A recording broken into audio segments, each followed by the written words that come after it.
welcome to the third day of OECD 2025 Conference of Mining Regions and Cities. My name is Pekka Kantia, and I have to check my own system there from the wall. So I'm chair in mining committee of the Lapland Chamber of Commerce, Finland, because I know it in Finnish, but in English it's the first time I'm reading it. Additionally to this, I'm a CEO of geo-consulting company called GeoVisor. It's good to be here with you, and let's have a nice day, nice morning, as we build more sustainable, responsible and resilient mineral future. Before we go into the business, let us go through a few announcements. This session will be recorded, and the recording will be available from OECD webpage later on, so you can find the video from there. There are two emergency exits in this auditorium, one over here and the other one over there on the left. First aid point is located at the information desk, and also defibrillator is available from there if we need one. All of you are familiar with the conference booklet, and please check the middle pages for the safety instructions if we need to use the assembly points outside the university building. There are multiple security personnel in this conference, so if we need them, they are available, and you can recognize them from the yellow tag on their shirts. Event organizers have white shirts like there on left, and it says elämä on liian lyhyt etelässä elettäväksi, and freely translates to life is too short to be lived in the south, which is fact.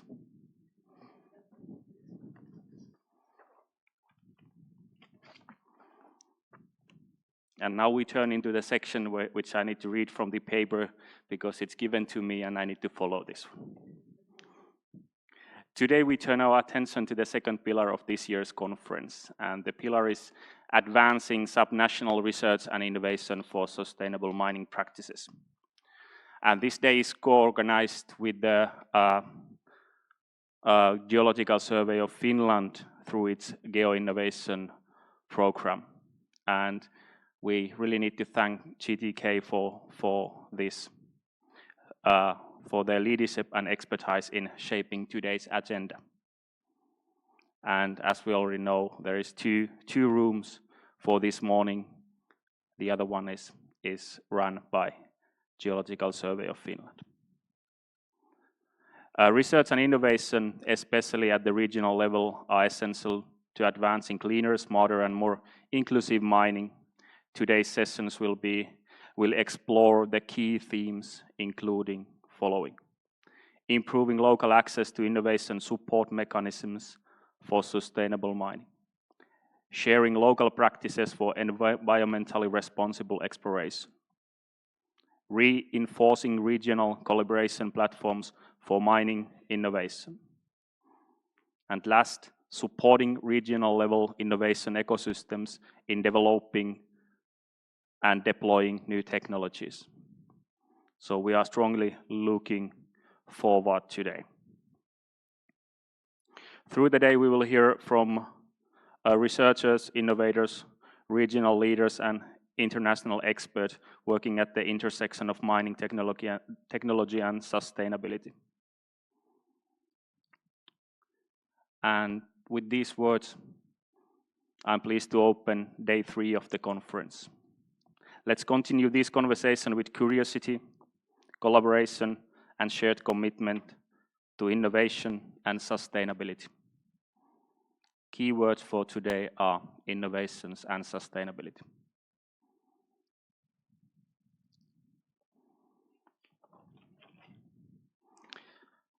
Just to repeat, today in this room, 3A is about improving access.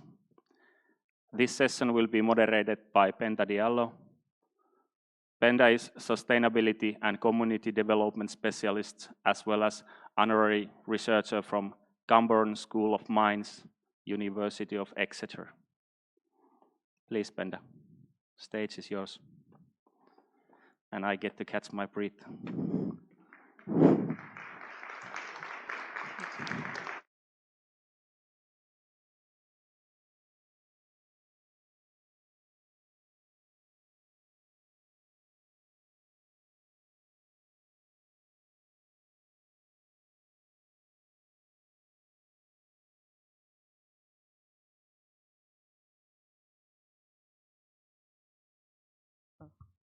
Hello? Can you hear me? Okay. So good morning and welcome. Welcome to the session on improving access, local initiative to enhance innovation, support for sustainable mining. Before we start, I want to acknowledge that we are gathering on the traditional territory of the Sami people and that we honor their enduring connection to this land. I'd also like to thank the OECD, the European Union, the University of Lapland, the Regional Council of Lapland, JTK, and all the organizers and participants for this event. Oh, sorry, yeah, okay. Thank you very much. And yes, so as the saying goes, anything that is not farmed is mined. So therefore, mining is an important activity for our communities and for our livelihood. Mining it enables the modern world that we are living today. But as we want to pursue a sustainable future, the need for innovation in the mining industry is more urgent than ever. With growing regulatory demands and a push for responsible practices, mining stakeholders need to seek innovative and creative solutions that resonate with local realities. So the most impactful innovation often also come from engaging directly with local realities. With the understanding of the local realities and complexities, we are able to generate more sustainable initiatives. Today, we will dive into these challenges and opportunities, and together we will explore the path towards a more sustainable future with mining. So our panelists, each with distinct expertise, will provide insights into how collaboration, technology, and community engagement can drive meaningful change. Now let me introduce our panelists. So in the order of presentation, our first panelist will be Eric Hagenroth. I'm pronouncing that right? Yes. Okay, thank you. So Eric is from LTU Businesses in Sweden. Eric is a senior business consultant and project manager at LTU Business, specializing in mining ecosystems development and SME internationalization. With over 20 years of experience, he brings valuable insight into the collaboration between large mining companies and innovative SMEs. Eric's presentation will focus on challenges and opportunities in the mining ecosystems of Norrbotten in Sweden. Welcome, Eric. Thank you. Okay. And then next we'll have Dr. Hedda Hall from the University of Waterloo, Canada. And Dr. Hall serves as an associate professor and academic director of the Masters of Economic Development and Innovation program.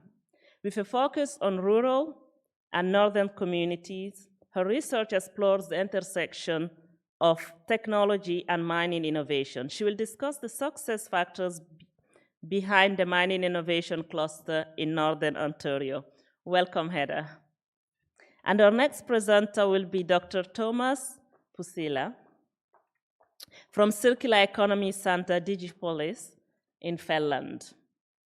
As the director of Digipolis, Thomas drives initiatives in the circular economy within the mining industry. And with over 20 years of experience across various sectors, he advocates for a sustainable business model that promotes social acceptance of mining operations. His presentation will delve into circular economy strategies in Kemi, Tornio, Lapland. Welcome, Thomas. And next we will have Francisco Paris from the EITI. Francisco is a seasoned expert in innovation and research, leading projects that enhance transparency in the mining sector. His extensive background in political economy and natural resource management position him uniquely to address governance challenges in mining. He will highlight the importance of transparency and stakeholder engagement in mining innovation. Welcome, Francisco. And last but not least, we will have Jenny Lou Campbell. Jenny is the Executive Director of the Indigenous Center of Excellence for Mineral Development. And Jenny has various experiences throughout the mining industry. And it's wonderful to have Jenny because she's also from an Indigenous community, and it's fantastic to have her here, to have her voice and her experience. Her presentation will show how the innovation opportunities for Indigenous communities in mining regions. Welcome, Jenny.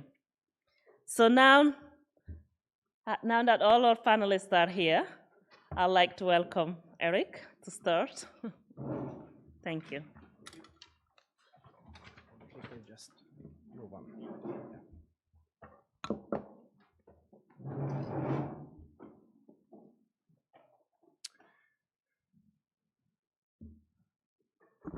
Hello, my name is Erik Hongerud, and as she said, I've come from the region next to this one, slightly to the west, the northernmost region of Sweden, Norrbotten. First of all, thank you to Lapinliitu, University of Lapland, OECD and GTK for organizing this. It's an honor to be here. I would like just to start to put Norrbotten in perspective on the European mining map. We have today 5 active mines, maybe some more coming in the next 5 to 10 years. Around 8,000 people directly involved in the mining sector or the mining and quarrying sector. In 2011, when the iron ore price was at the highest, it was 1/5 of our regional gross regional product. Today, it's around between 12 and 15%, which is equivalent to the importance of mining for Australia and almost double for Canada. LKAB in Kiruna is the world's largest iron ore underground mine. It's been running for a long time. And Boliden Aitik outside of Gällivare is Europe's 4th largest mine, copper mine. If you look at what is the outcome, Norrbotten is actually one of the really productive regions in Europe or in EU for minerals.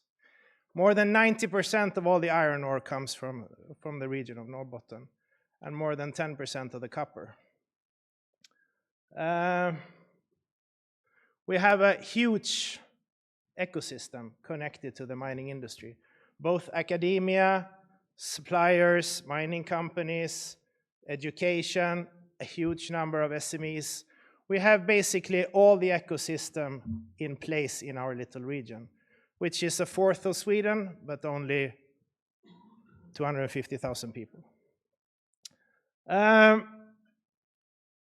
If you look at what is driving innovation, what is making it work, is that we can have all the networks that we want, all the clusters that we want, all the hubs that we want, but they will only work if the SMEs, if the innovative SMEs or the innovators feel that there is business around the corner. the clusters in itself does not create any value. It has to be somewhere that you see that from the SME's perspective, if I invest my time, energy, and resources into this, it needs to drive my own business. And therefore, we have taken another perspective of getting innovation into the mining sector.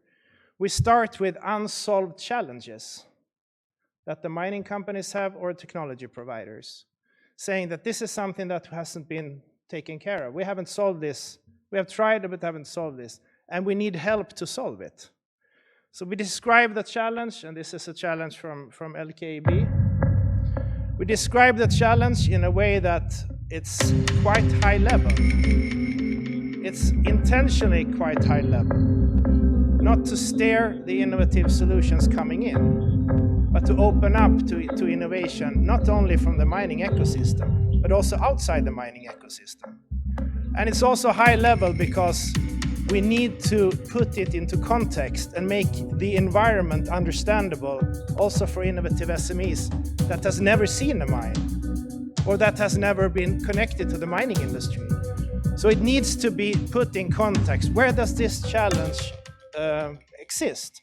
In what context, in what environment, and what are they looking for to solve it? What we saw from the beginning, we did a big study. What we saw from the beginning was that there was a mismatch between the mining companies and the innovation drivers, or the innovative SMEs. The mining companies or the technology providers, they said that even if we have large own R&D departments, number of people doing research and development, the technology development today goes too fast. Even if we have enough resources, we don't have enough competence. And if we have enough competence, we don't have enough resources. So we need to bring in innovation from outside to expand our own operations. And the SMEs, they said it from another perspective. Yeah, sometimes it's okay. It's okay to come in. It's okay to come in and discuss. Maybe it's okay to do a pilot testing, prototype testing, a pre-study. But then we always talk to the innovation people, not the operations people. And when the pre-study or prototype test has been done with the innovation people, as soon as it's moved to operations, there's a huge gap. And they are not ready to take on this innovation coming from outside. So then we decided we're going to do it in this way. We're going to create or start to try and create a mining arena where we connect big and small. And what we said also was that it's a little pond of people, companies, basically almost always, all of them knowing each other. And in order to bring in innovation to solve tomorrow's challenges, we need to open up the ecosystem for innovation outside the ecosystem. And that's why we said we need to describe the challenge in a high-level, contextual sense, so that even if you never worked with the mining, seen the mine, you understand the problem. And the goal is to bridge this gap between large and small. And also, one of the biggest goals for our work was that we need to expand the ecosystem. We need to welcome in innovation from other ecosystems. The automotive industry, the process industry, the forestry industry, whatever. And have that innovation adapted and put into operations in the mining sector. And when we did an evaluation of the first 3 years, more than 50% of the innovators has never seen a mine and has never done business with the mining sector. So we also try to expand with innovation outside, bring it into the mining sector, and having dedicated operations within the mining companies, owning the challenge and owning the solution. Yeah, that's basically it. I think that's what my 7 minutes. Thank you.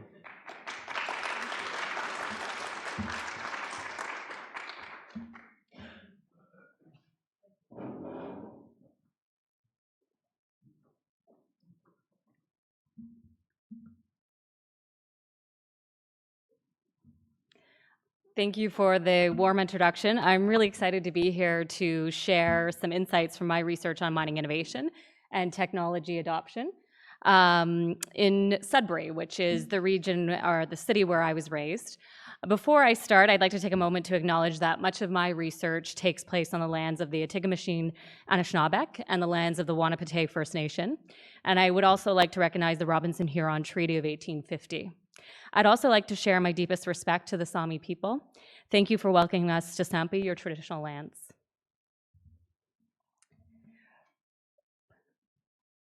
For some reason, sorry, this map isn't quite showing up. The slides aren't matching what I had, so we'll just roll with it. But if this was working, you'd see a map of Canada that would have Ontario highlighted and Greater Sudbury not floating somewhere in Antarctica. But we'll just, technology glitches are kind of my thing, so we'll just roll with it. But if you've never been to Sudbury, this is where the OECD mining conference was last year. So for those of you who did attend and got to see our wonderful city, it is the largest community in Northern Ontario in Canada.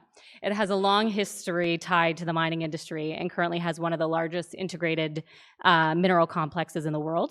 Over 50% of the provincial mining output comes from Sudbury, and the mining sector directly employs over 5,500 people in mining and processing.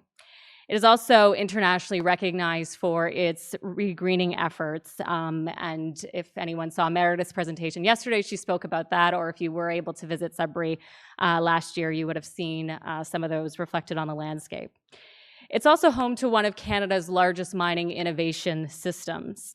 And over the next few minutes, I'll share the story on how this innovation system evolved, some of the key organizations and initiatives providing innovation and commercialization support, as well as programs that are providing funding to SMEs.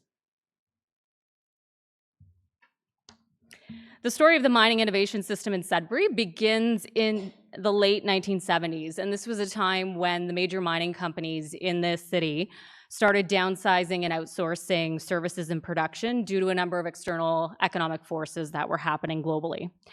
By 1981, the major mining companies had cut approximately 10,000 jobs at their operations. And one of the things that happened with this release of labor was that many of those miners decided to stay in the community. And they were armed with what us nerdy academics like to call tacit knowledge, so that knowledge that they gained by being in the industry working for those companies. And they started creating their own small and medium-sized enterprises to serve those same companies. Throughout the 1990s, we see the development of a number of institutions and organizations emerge focusing on mining innovation and supporting that growing number of mining supply and services companies. But the cluster wasn't formally recognized until the early 2000s. And this is when the city's economic development officer highlighted that there was the presence of about 200 to 300 firms at that time supplying the mining sector. Subsequent research by David Robinson, who's an economist at Laurentian University, also highlighted this existence of a cluster. And this confirmation led to the mining supply and services sector becoming a key engine of economic growth for the city. Today, the mining innovation system in Sudbury includes 9 operating mines, 2 mills, 2 smelters, 1 nickel refinery, and over 300 mining supply and services companies that employ over 14,000 people. So more people work in the mining supply and services sector than they do in the actual mines. There's also a university, which includes a school of mines, 2 colleges, and a number of other institutions and organizations that are supporting mining innovation.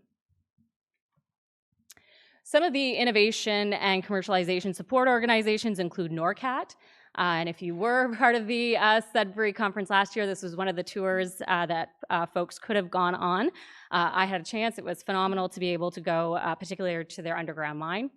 It was created in 1995 at Cambrian College after the president of the college and a dean traveled actually here to Finland to learn about government-funded innovation centers. And NORCAT specializes in labor training. They're also a provincial regional innovation center and provide support to early stage tech startups and entrepreneurs through mentorship, a catalyst fund, and having space available for entrepreneurs to work. One of my favorite things about NORCAT is its underground center, which provides an operational mine that small and medium-sized businesses can use to develop, test, and demo their innovative and emerging technologies. This is a huge advantage because the mining sector in Canada is often seen or described as in the race to be second, meaning that major companies are often risk averse when it comes to technology adoption and are looking for proven technologies that won't impact productivity and safety. There are a few other organizations that are working as well in the innovation and commercialization support, including the Center of Excellence in Mining Innovation. It was created in 2007 to accelerate step change innovation in the mining industry, particularly with regards to underground and surface mining, mineral exploration, improving end-to-end productivity and operational performance, and reducing the environmental impact and improving sustainability. There's also the Center for Smart Mining at Cambrian College, which was recently created in 2019, which focuses on technology adoption in the mining sector. Their areas of expertise include digital technologies, underground communications, mechatronics engineering, battery-powered and connected mining vehicles, and alternative tailings treatment technologies. They offer access to lab space and equipment, as well as specialized technical, business, and commercialization assistance, as well as training. So they've just created a new industrial battery electric vehicle maintenance course to provide new skills on some of the new pieces of equipment that are being adopted in the sector. And finally, Merarco was created in 1998 and is focused on solving mining industry challenges through applied research in 5 core research areas: biotechnology, geomechanics, safety, software, and engineering. In terms of access to funding, there are a number of different federal and provincial, so state government programs supporting SMEs and commercialization. The longest standing that have been available to entrepreneurs in the region include the Northern Ontario Heritage Fund, or NOHFC, which is a provincial government agency that provides both public and private sector funding, and also the Federal Economic Development Agency for Northern Ontario, or FedNor, which provides support for businesses and not-for-profits. But there are others, including the MICA network, or the Mining Innovation Commercialization Accelerator Network, that was created by the Center of Excellence in Mining Innovation in 2021. And it was an initial investment of $40 million from the Government of Canada's Strategic Innovation Fund. MICA has since grown to a $112.4 million pan-Canadian initiative, bringing together stakeholders from a wide range of fields, so much like what Eric was saying, to really accelerate the development and commercialization of innovative technologies to make the mining sector more productive and sustainable. MICA invests in Made in Canada solutions and also provides a network to grow intersectoral collaboration to increase the number, scale, and market reach of Canadian SMEs. And before I turn things back over, I did want to highlight one of my current research projects called Remote Control, which is a multi-year research project exploring technology adoption, economic development, and the future of work in the Canadian mining industry. We're focused on 4 regions across Canada, including the Kootenays in British Columbia, the Yukon, Northern Ontario, and Newfoundland and Labrador. We're just wrapping up our final reports, and over the next month, we'll be releasing regional case studies on each of those 4 regions, as well as technology case studies on electric equipment, autonomous systems and remote operations, and data platforms. I'm happy to chat more about this work, particularly as it relates to some sustainability, and in the Q&A, or you can find me at the coffee break. Thank you very much.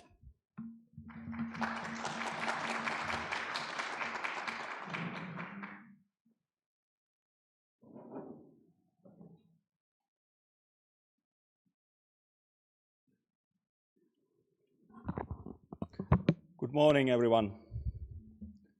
It's nice to see you all here up in the north. It's a long way, but I fully believe that it was worth of it to come over here and see the midnight sun and feel the spirit that we have here in the north. My name is Tuomas Pussila, and maybe I can count myself as a local. My hometown is 100 kilometers to the bad south, as was mentioned in the beginning. But as you may have noticed, that Finland is the land of long distances, and 100 kilometers is nothing, or 1 hour drive is nothing for us. So I think that there has been clever words about the innovation and ecosystems in the previous presentations, but maybe some words about the circular economy. I think that this circular economy is very vital when we are speaking about the mining, and when the mining companies like to have the social acceptance also. So you have to try to maximize the amount of material that you are taking out from the ground, and circular economy comes to this business. We have been playing around with the circular economy more than 10 years, so for us it's nothing new, to be honest. We have been finding out solutions how to cover the side rock piles from the industrial side streams, slag, biochar from the bioproduct mill.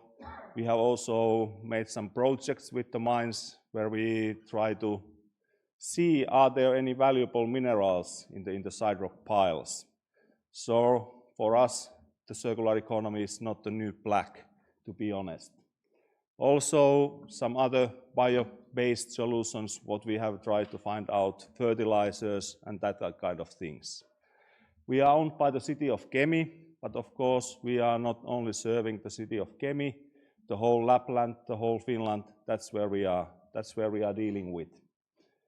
Also, nowadays we are doing more and more with the promotion of industrial circular economy based solutions, and advocacy, internationality, and pilot and demonstrations, there are the things where we are dealing with.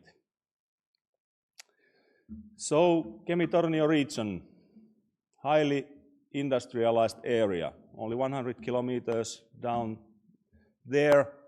What we have there, the European only chromium mine, and I think that the Kittilä mine was set on the table as a great example with the great relationships.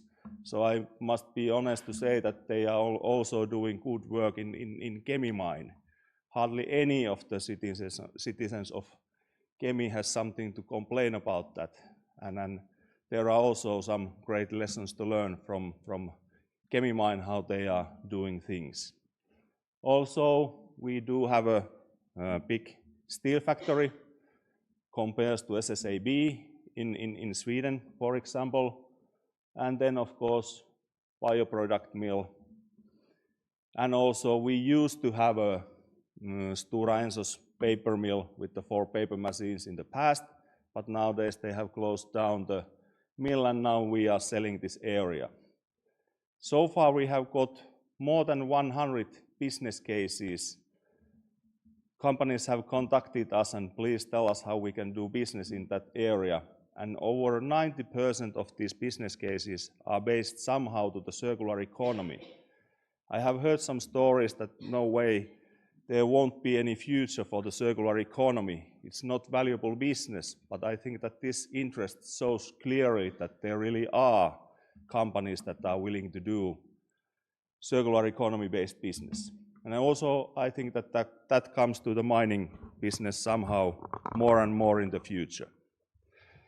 I think that there was a great story about this mining area, mining arena, and I think that this is the more or less the similar system what we have here.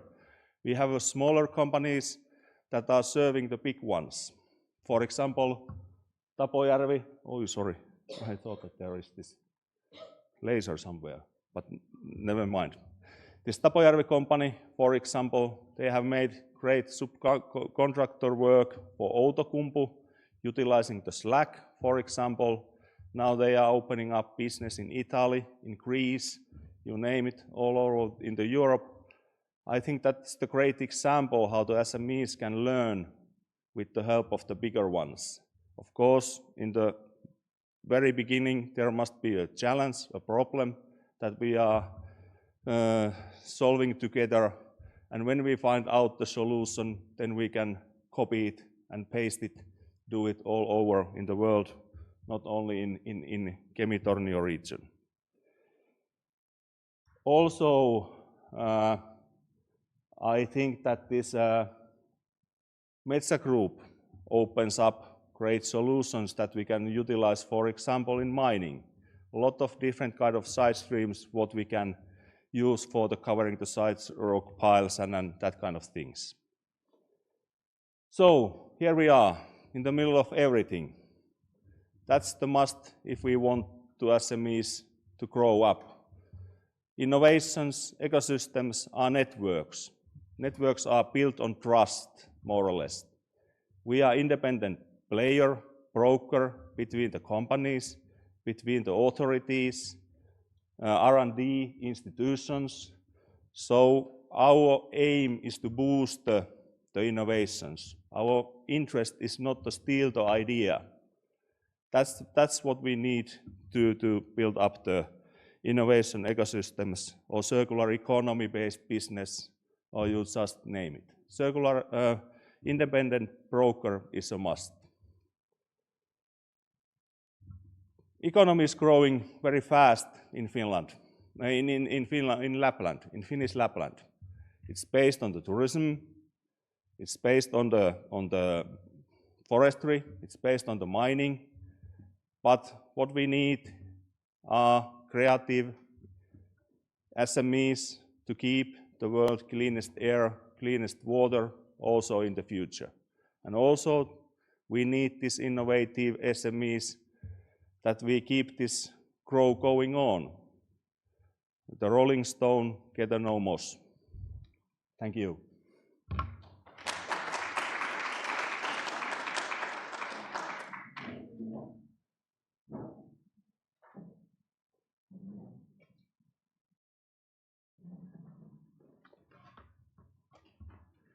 Good morning, everyone. Thank you, the host and the organizers, for having the opportunity here to talk about the EITI. If I found, yeah. My name is Francisco Paris. I'm not a local, but I'm a neighbor because I come from Norway. I live in Oslo, where the international secretariat of this organization has been hosted by the Norwegian government and others for almost 20 years, 18 years. So I wanted to talk about this. I think this tool, this transparency tool, speaks to what we discussed yesterday and obviously today. So it's all encompassing. What is the EITI? The EITI standard, which I have here, is the global benchmark for transparency in the oil, gas, and mining minerals. How it works is implemented by each of the countries. We have more than 50 countries implementing the standard, from Papua New Guinea to hopefully Chile in the future. We are in conversation to have Chile, 20-something countries in Africa, etc. So we work sort of a franchise kind of arrangement. But the center is governed by the EITI board. We work with all of the countries. There is an international secretariat, as I said, based in Oslo. We are around 50 people there, providing support to all of this. So we work with 50 countries, and we work and are supported by 60 or 70 of the biggest oil, gas, and mining companies. You see all the logos there. And we work with around, I would say, probably more than 500 civil society organizations across all of these countries. And the logos you see here is pretty much more the international networks of civil society. The standard here is to codify information points across what we call the value chain, which is not the value chain of upstream, midstream refiners. It's a different value chain. It's a value chain from natural resources on the ground up to, as yesterday Juan, I think, said, remembering your logo and the OECD, getting better life at the end of the spectrum. But the value chain we call it here is have to do with all the legal framework, all the formal arrangement that allows this extraction to happen, exploration and production activities. So this is the activity, and then it's the revenue collected from the industry to the government, how this revenue is distributed across the national, subnational areas of government, or how the country is split, and the social and economic spending. All should result in what we call it sustainable development. This sustainability was one of the works today. This was created 20 years ago because of conversation around the millennium and around the sustainable goals and all this conversation some of you remember. At the regional and local level, how does it work? All of these information points resonate at the local level because we saw yesterday you have to deal with the legal framework.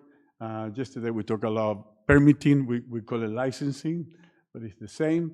Contract transparency, it is clear, contract need to be transparent, so everybody knows what is the rules of the game, who are the beneficial owners of the companies exploiting, operating, and the state participation, fiscal revenue, and then at the regional and local level, social contributions, social and environmental payments, if there is any quasi fiscal expenditures, and any other economic contributions, and of course, here economic contribution had to do a lot with local content, all of these things that we also are alluding today. And of course, environmental informations. So around the world, how the EITI pretty much, you saw all the logos of the 50 countries implementing the standard. They all have a national commission, always composed of government, civil society, and industry. This tripartite DNA of the industry, of the standard goes across all global and subnational.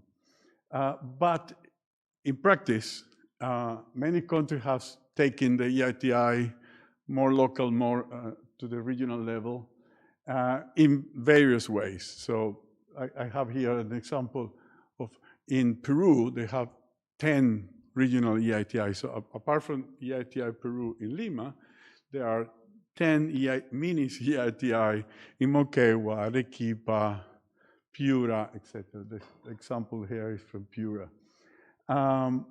In other countries like Argentina, the local governments implement the standard in their own way. They don't replicate the structure of a tripartite commission at the regional level, but they adopt all the principles and all the information points here.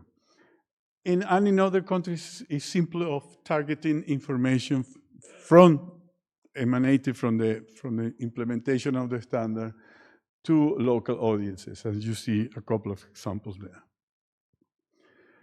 We work also on the thematic needs of the days, and obviously energy transition, community participation in the energy transition, how to take the lessons from 20 years of data here and lessons to the so-called renewables and alternative energies.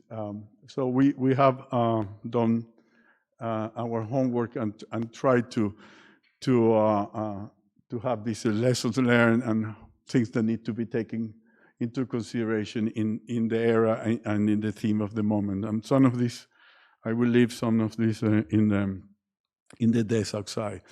And final work on research, and we are here also, a lot of colleagues from universities. Well, the EITI is a mine in itself for information and data if you want to check and cross data for your research interests.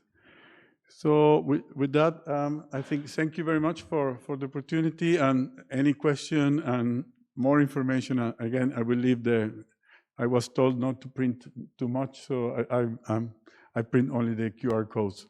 But thank you very much.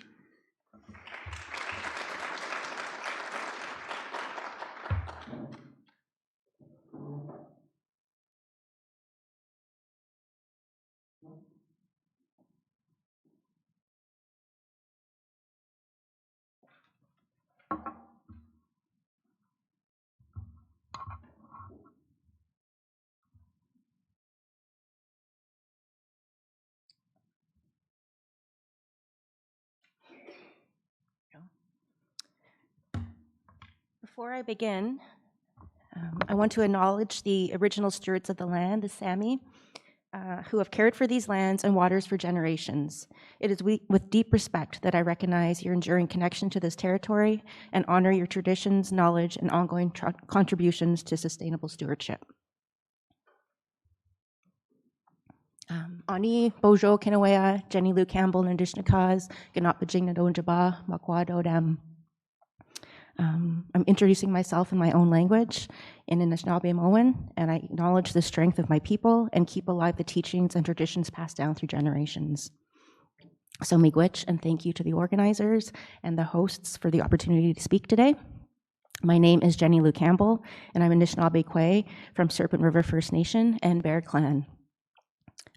My community is located in the Robinson-Huron Treaty Territory, which Heather mentioned earlier, and it's located in Northern Ontario, Canada, along the beautiful north shores of Lake Huron. I currently serve as the Executive Director at the Indigenous Centre of Excellence for Mineral Development and reside in Sudbury. My community and all First Nations are places with deep ties to the land and waters, and those connections shape much of who I am and how I approach my work today.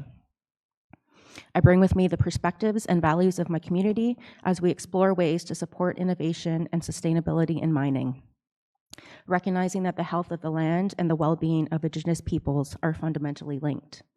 So today, as we discuss improving access to innovation support for sustainable mining, it's important to remember that mining occurs on lands with rich histories and cultural significance.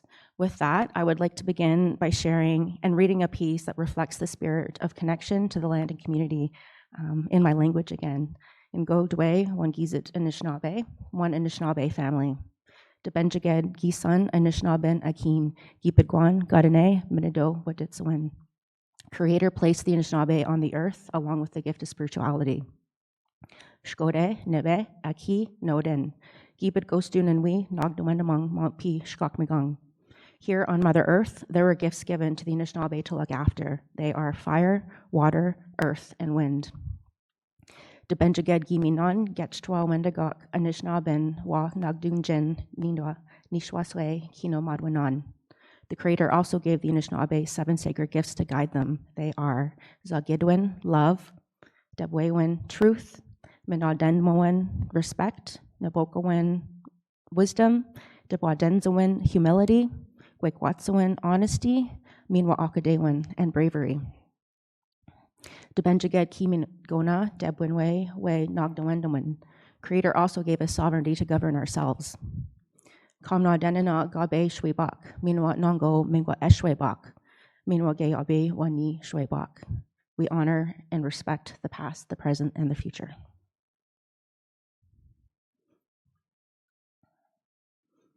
So before I get into speaking about Indigenous innovation in mining, I'd like to briefly introduce ICMD, the Indigenous Centre of Excellence for Mineral Development. So we are based in Northern Ontario, and our vision is to be the primary source of knowledge and resources that support meaningful Indigenous participation in mineral development. Our mission focuses on capacity building so Indigenous communities can engage on their own terms, whether through business development, environmental stewardship, or workforce initiatives.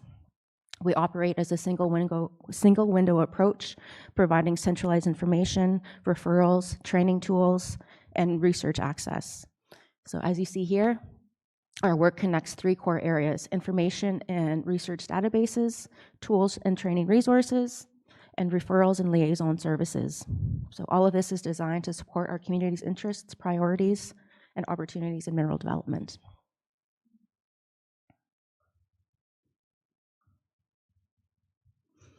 Indigenous innovation is place-based and relational. As we discuss mining innovation, it's critical to remember that most of these regions exist on Indigenous lands and territories. Yet Indigenous entrepreneurs, innovators, and knowledge holders are too often excluded from formal systems that shape innovation funding and strategy. The images that you see here, the mother bear and her cub, the moose and its calf, remind us that Indigenous knowledge and traditional ecological knowledge, or TEK, are rooted in land-based systems that are relational, intergenerational, and deeply connected to the environment. These are not just symbols, they represent sophisticated knowledge systems for managing land in ways that protect future generations. Likewise, the image of the three hands from different generations speaks to Indigenous innovation as relational and intergenerational. It's about governance, partnerships, and decisions made not just for today, but for those who are going to come after us. Innovation isn't only new technology, it's also about new governance models, equity partnerships, and Indigenous-led pathways to resilience, grounded in relationships with the land, the water, and all living beings. So that's what a sustainable mining future must reflect.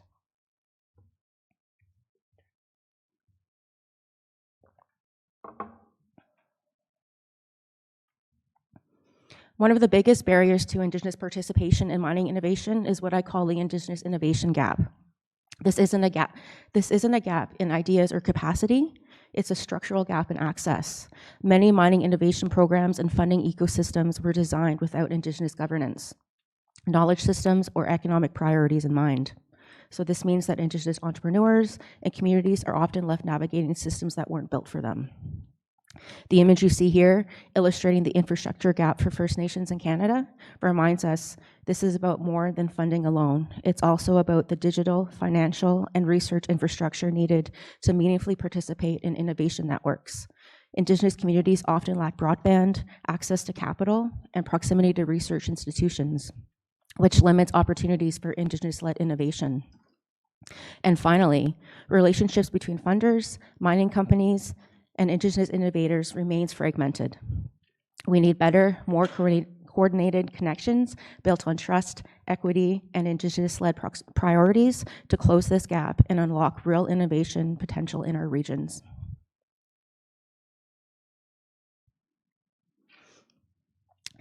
So how do we begin closing this innovation gap? It starts with fundamentally changing how programs are designed and delivered. First, we need to co-design programs with Indigenous communities from the ground up, ensuring they reflect Indigenous governance structures, our knowledge systems, and our economic priorities. We also need to strengthen applied research collaborations between communities and academic institutions, and these partnerships should focus on community-identified challenges to ensure research is useful, local, and applicable to land-based realities. Critically, we must fund Indigenous-led innovation hubs. These organizations act as bridges, connecting Indigenous entrepreneurs, knowledge holders, and youth with innovation ecosystems and support services. And we need to go further by embedding Indigenous knowledge and priorities directly into funding criteria. So this will ensure that sustainable mining innovation isn't just about technology, but about governance, stewardship, and relational accountability. Finally, let's not overlook the need for culturally relevant application, reporting, and accountability processes, because true access means systems that Indigenous communities can engage with on their own terms.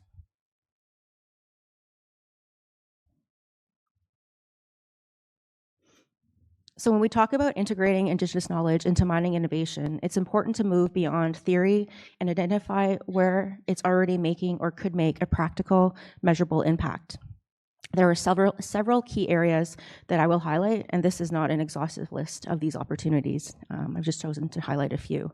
So first is mine site reclamation. Indigenous-led restoration practices are incorporating land-based knowledge and culturally relevant indicators, like the return of medicinal plants or animal migration routes, alongside Western science to assess land recovery. Second is water monitoring technologies. Innovative projects today need to be co-designed with Indigenous communities using both conventional water quality data and culturally significant health markers like changes in fish behavior and spawning sites or birthing grounds of our animal relatives to monitor the ecosystem health. Third, climate adaptation and biodiversity management.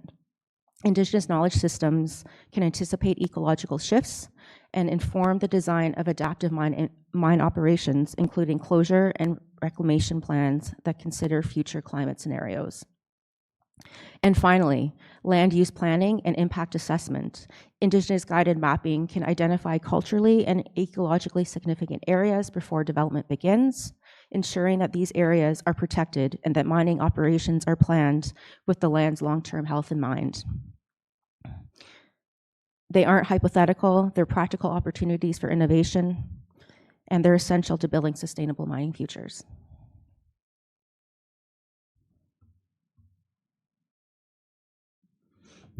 If we want to meaningfully advance Indigenous innovation in mining regions, it requires intentional, regional, tailored actions. First, co-governance is critical. Innovation programs must be co-designed and co-managed with Indigenous communities, entrepreneurs, and organizations, ensuring that our priorities and values are built into the decision-making processes. We also need to fund Indigenous-led innovation hubs like ICEMD. We are trusted community-based organizations that act as connectors between Indigenous innovators, industry, academia, and funding bodies, ensuring that our programs reach the ground where they're needed. Another priority is to invest in the documentation and integration of Indigenous knowledge within mining innovation. This may include funding for knowledge keeper networks, business development, TEK mapping projects, and inclusion in applied research. Regions should actively support Indigenous entrepreneurship and clean tech initiatives tied to mining and reclamation because innovation opportunities exist beyond extraction. And finally, it's essential to invest in Indigenous digital research and data infrastructure. Without reliable broadband, access to data, and research capacity in communities, participation in innovation economies remains limited. Regional action on these fronts will unlock Indigenous-led sustainable futures. And my last slide. So to close, I want to emphasize that Indigenous knowledge isn't an optional add-on. It's a critical innovation infrastructure for mining regions. Indigenous communities aren't simply stakeholders to be consulted. We're equity partners, we're rights holders, and we're leaders in this work. So the mining sector's sustainable future depends on building Indigenous-led innovation ecosystems where solutions are land-based and aligned with Indigenous values. And this is where the opportunity lies. Miigwech, thank you.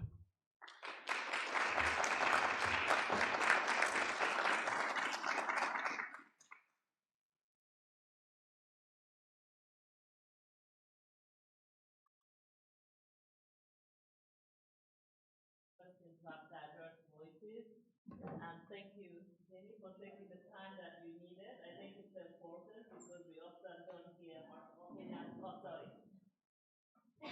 Okay, yes, well, thank you. I just wanted to say thank you for the contribution of the panel. And I want to thank Jenny for taking the time that you needed because we do not often have the opportunity to hear from Indigenous voices. So thank you to the OECD for making sure that you've been invited and that your voice has been heard and you took the time that you needed. So thank you very much for sharing with us. And I want to thank all the panelists for their great work. And what this panel has shown is that if we want to innovate and we want to think of a sustainable future, we need a multi-stakeholder collaboration. And we need diverse ideas, diverse diverse thinking.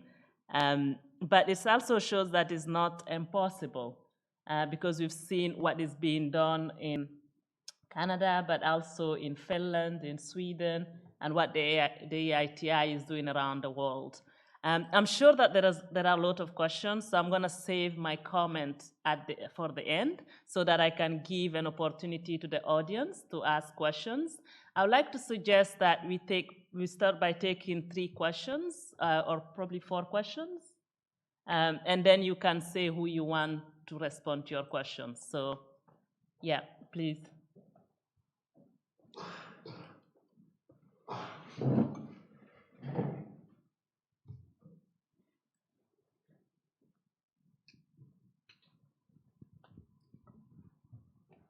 Yeah, thank you for the interventions. I have one question for, well, probably for everyone, especially probably the universities and the centers.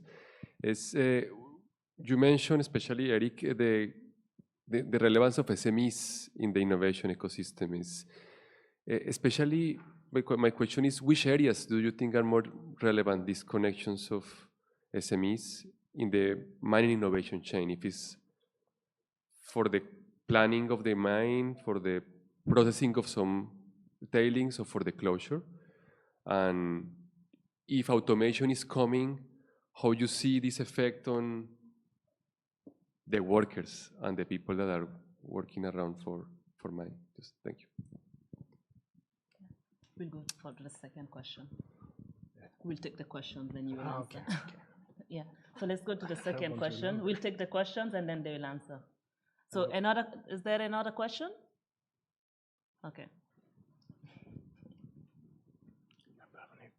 you have something to write on? Because I forget the question. Just a question to Marilu on expansion, because it's very focused on Northern Ontario. Your initiative, it's very interesting to see how you support Indigenous innovations and entrepreneurship. Have you thought about expanding to other areas and other forms of collaboration, of bringing other communities together that have the same interest? Can you talk a little bit about that?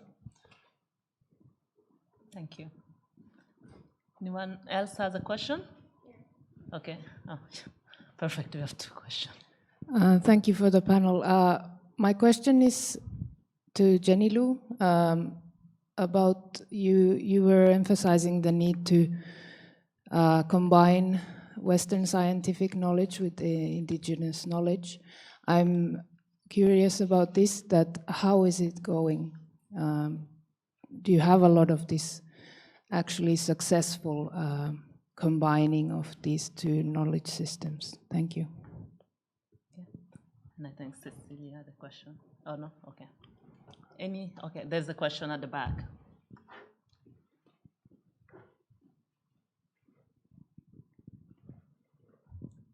Yes, thank you. I would like also to ask Jenny Lou about practical or more concrete examples of this cooperation between indigenous communities and their knowledge and mining companies.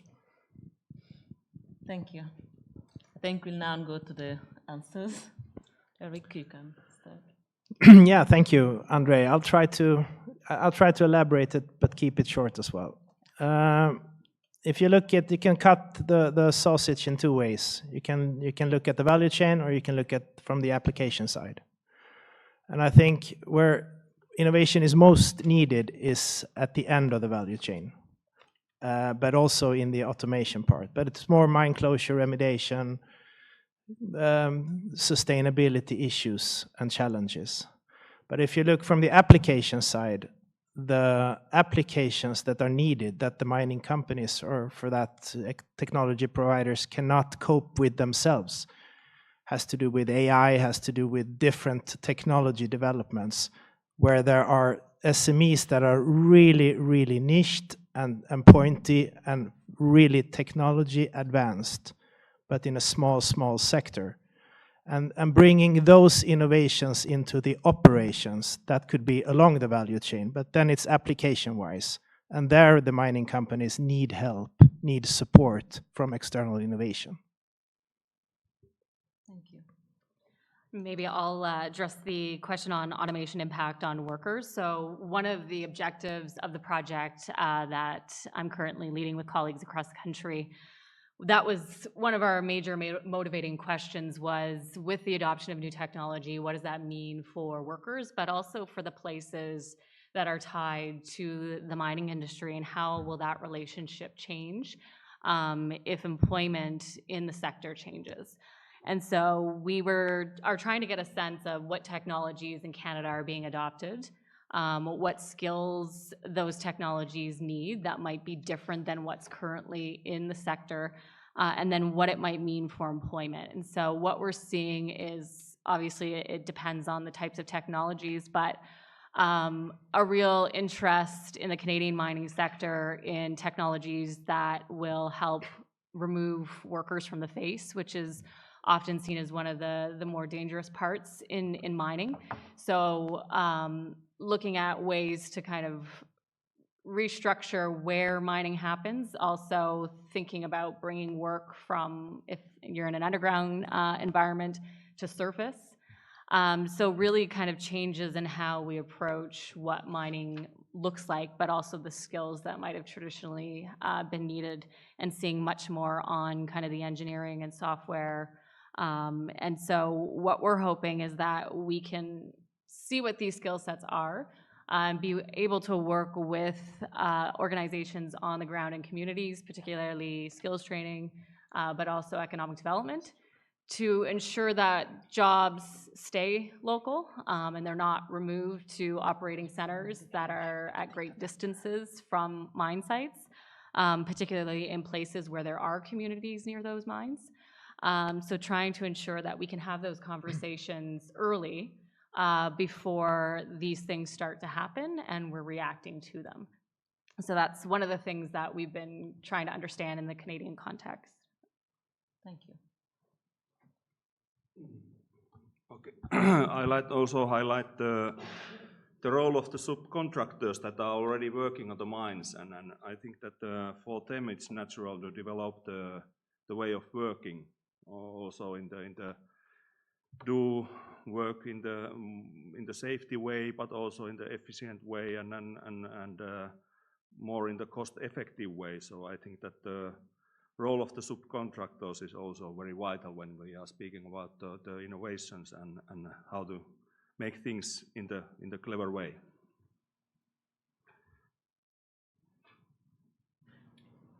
There was no specific question, but I want to make 2 comments. Things are related. When we talk about automation and remote control, and gender participation before, 20 years ago, when I came to this industry, mining was very for male dominated, because you need to do in the ground and to work now that I visit a mine, Anglo-American mine in the south, in Moquegua, in the south of Peru. It's totally, it's like a NASA space control kind of.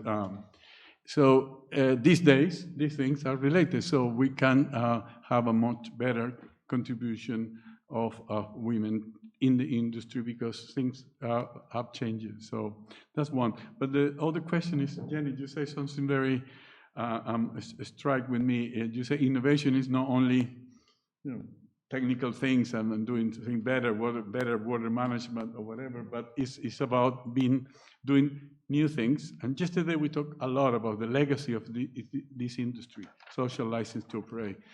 So one innovation is to try to do things differently and be genuinely involved in dialogue, genuinely passing information, learning, explaining, and being transparent. So I think it's a great quote.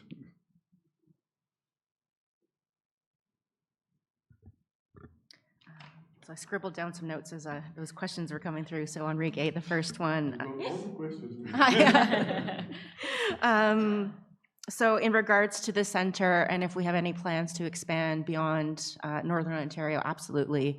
We're in the beginning foundational stages. I know I'm a little bit new in the role, but that is our vision, and recognizing that the mining companies that are operating in Ontario are operating in other jurisdictions, so it just makes sense to expand and offer our services where there's interest. And we've even been having some initial conversations with other Indigenous organizations in Australia, for example, to start to expand that network and share best practices, to develop tools and templates, and have that kind of cross-pollination amongst our brothers and sisters across the world. Now to your question, and I think this might answer the other gentleman's question as well, in regards to combining Western knowledge with Indigenous knowledge. So one of the first examples that I think came to mind was, in Sudbury, and there's the 2 major operators, the Vale and Glencore, and Wanapitei First Nation has been working closely with Vale. And I think one of these examples is recognizing how important our ceremonies are and how important water is to us. So they actually did a water ceremony underground with knowledge keepers and elders in the community. So I think that is one example, but I definitely think that there's still a lot of work to do to incorporate and include our knowledge in the work that is happening, not only in the exploration stage, but also all the way through to closure. Another example that I thought of is something that I heard from a community member, and they were seeing changes in fish behavior where mine effluent outputs were occurring, and they brought this back to the mining proponent and their concerns, and they actually worked together to try to come up with a new solution so that the fish weren't being affected. So just a couple examples. Thank you. I think Eric had an addition, so you have 1 minute. Yeah, I'll have we tend to talk a lot about technical innovation, which is natural because most of us, or some of us at least, are engineers. But at least likewise important, of course, is social innovation. And we have a really good example of that together with one of the Sami villages in Pajala, where they had one of our mines in Pajala. They have really heavy transport via truck from the mine site to Svappavaara, which is 150 kilometers, going right through the reindeer lands. And the innovation or the project is between Satajärvi Sameby. It's called Safe and Sustainable Transport Through Reindeer Husbandry Area. And the project is between Satajärvi Sameby, the 3 mines of Norrbotten, Boliden, LKAB, and Kaunis Iron, Volvo Trucks, and Trafikverket, and some other actors. And the innovation in it, for one, the effect, it's going right through the reindeer lands.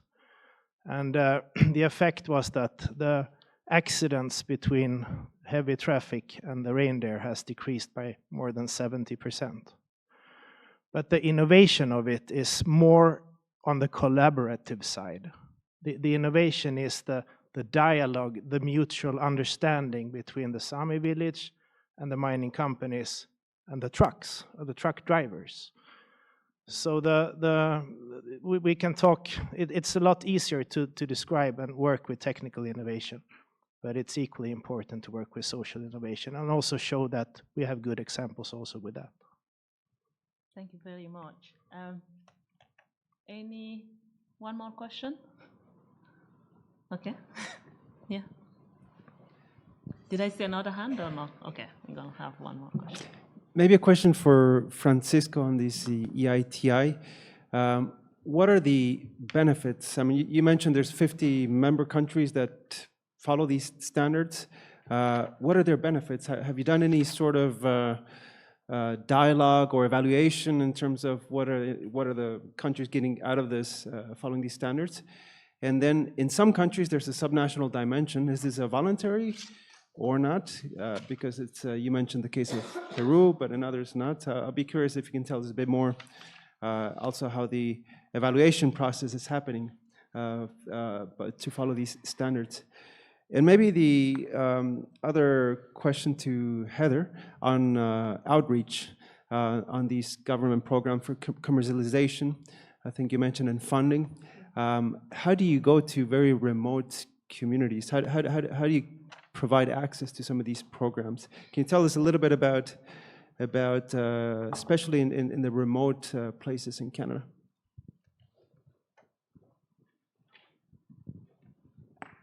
Thank you.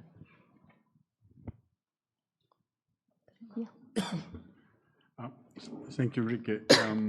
On benefits, from various levels, you can look at these various levels.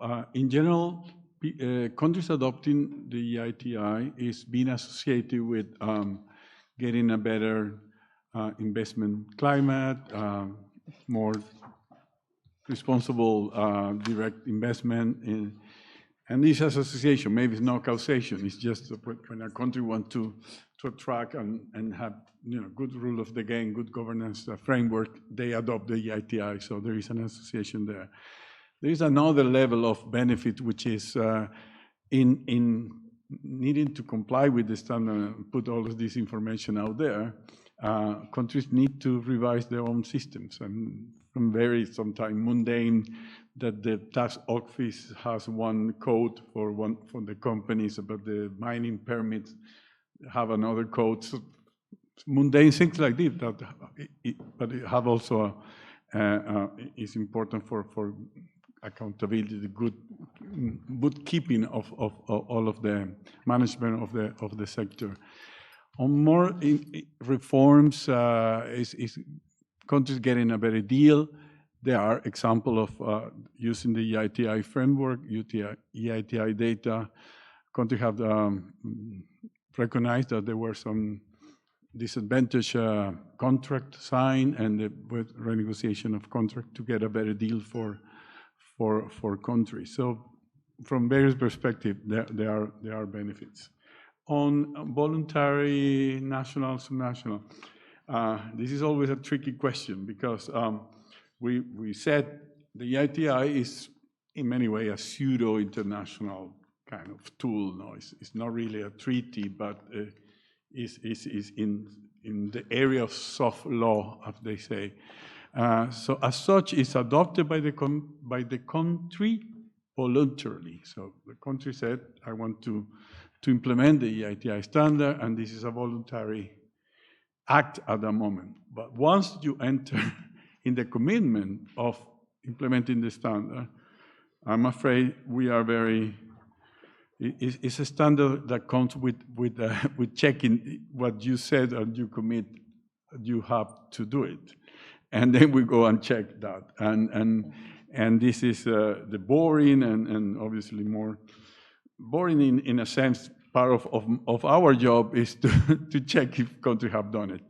In terms of regions, if the regions, for example, the Argentina, and here there is a delegation from Mendoza, so you can ask them.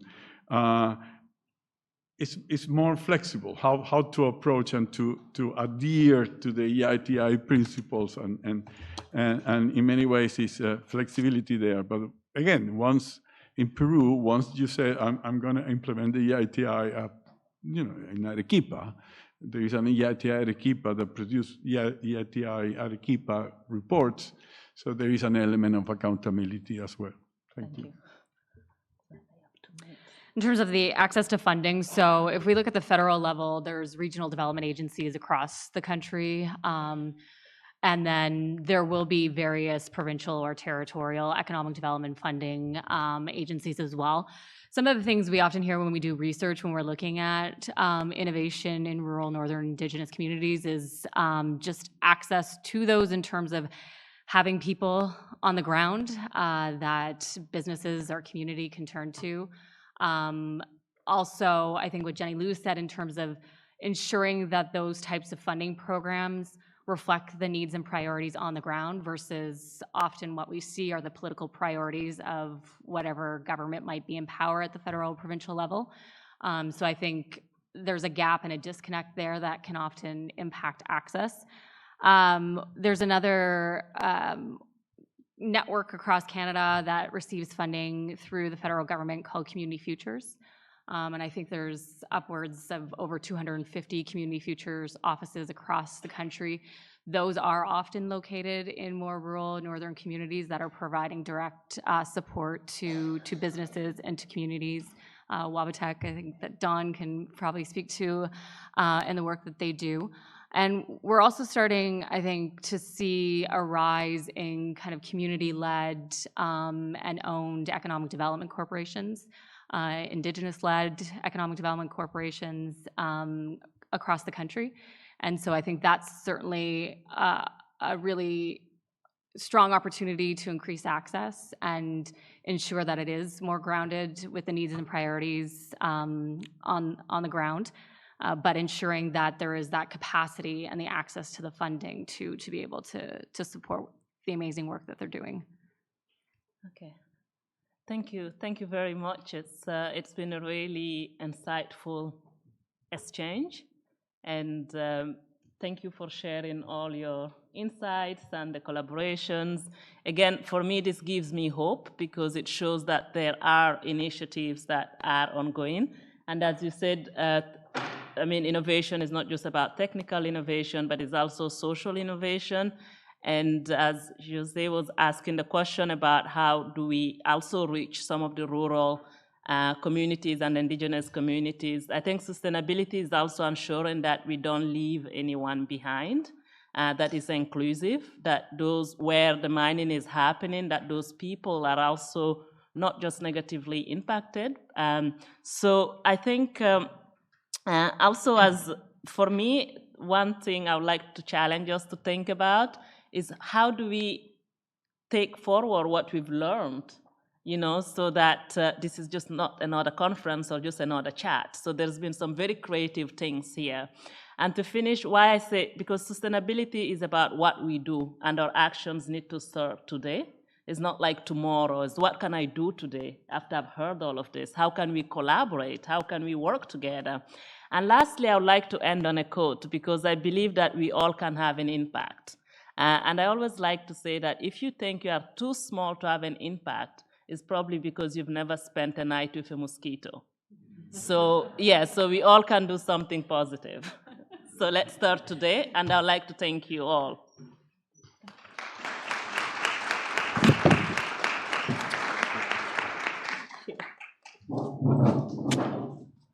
At least all people living here in Lapland knows something about the mosquitoes, and if you go swimming tonight, as my colleague did last night, you will meet some of those nasty bastards.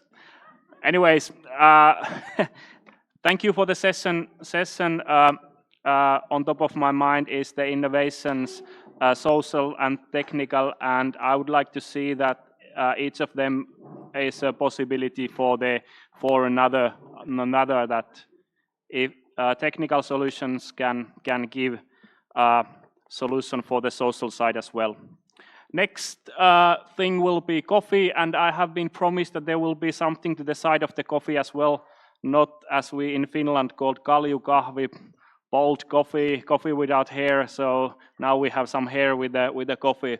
So we will continue in a half an hour.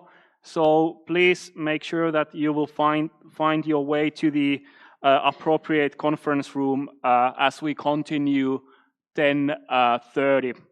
And next thing will be panel number 4, innovation through collaboration and new mining exploration methods.